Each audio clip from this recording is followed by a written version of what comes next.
बीते दिन यानी कल हम लोग एक शादी में गए थे विक्रमगंज। वहां से हम लोग लौट रहे थे, 10 साढ़े 10 बज रहा था। किसी कारणवश वहां पे हम लोग खाना नहीं खा पाए थे क्योंकि वहां पे बहुत ज्यादा भीड़ था और शादी विवाह का माहौल था, तो हम लोगों को वहां पे उचित नहीं लगा।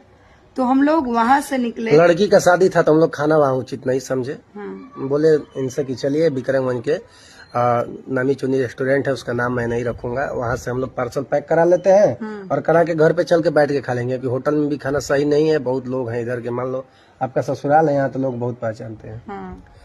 तो हम लोग पार्सल पैक करा लिए, 250 रुपए का पनीर बड़ा, उसमें 6 पीस 7 पीस शायद था।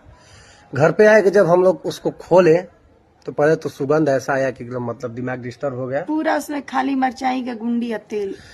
उसके बाद जब हम लोग पनीर के टुकड़े को उठा के ऐसे जब उसको फोड़े तो पाउडर सा एकदम आया। तब हमको लगा कि ये पनीर पटना वाला है, ये इसको चलानी पनीर बोलते हैं। जो इसको 2-4 साल खा लेगा ना कभी कभी भी रुक रुक के, तो उसको पक्का कैंसर पकड़ेगा। ये पनीर कैसे आता है मैं आपको बताता हूँ। पटना से 5 स्टार बस रात को 11 बजे खुलती है।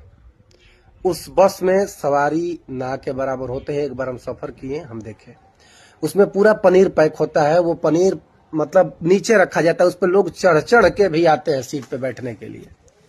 वो पनीर सुबह में उतरता है 3 से 4 बजे के करीब में उमेश मिष्ठान के पास। वहां से सारे होटल वाले अपना अपना पार्सल उठा के लेके जाते हैं, जिसपे सारा दुकान का नाम मेंशन किया होता है। उसके बाद वहां ले जाके लोगों को गुमराह किया जाता है पनीर के नाम। हमको ये समझ में नहीं आता है, जब आप 250 रुपया लेते हैं, 80 रुपया का पनीर 100 ग्राम आता है। अरे महाराज नत नहीं, कम से कम 100 ग्राम तो ओरिजिनल दे दीजिए। नहीं, 80 में 200 ग्राम सुधा का पनीर आता है। सुधा का पटना में ना, ऐसे जो रोड पे बेचते हैं। ये जो 1 मिनट, ये जो 250 रुपया में आप 5 पीस पनीर दे रहे हैं, आपको पता होना चाहिए कि 250 रुपए में 1 केजी पनीर मिलता है। देखिए इस होटल में वही लोग खाने जाते हैं जिसके पास 2 नंबर का पैसा आता है। देखिए हम विक्रमगंज के प्रशासन से बस इतना ही रिक्वेस्ट करना चाहेंगे कि ऐसे ऐसे होटलों में छापामारी कीजिए। किसी भी इंसान को फूड पॉइजन हो सकता है और उसकी जान जा सकती है। बिल्कुल, ये एकदम शुद्ध नहीं है पनीर। मैं खुद पटना से आ रहा था तो प्लास्टिक को ऐसे बस में निकाल के देखा, और कम से कम 20 पेटी विक्रमगंज में उतरता है वो हम लोग इसीलिए कहीं बाहर रेस्टोरेंट में खाना नहीं खाते हैं।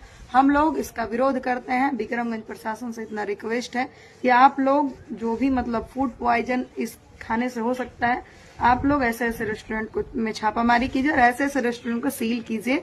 ये इंसान के जिंदगी का खतरा है, इंसान की जिंदगी को खतरा है। देखिए वो पनीर वही लोग पहचान सकता है जो किसान का बेटा है, जिसके घर जानवर है, गाय है, भैंस है, जिसके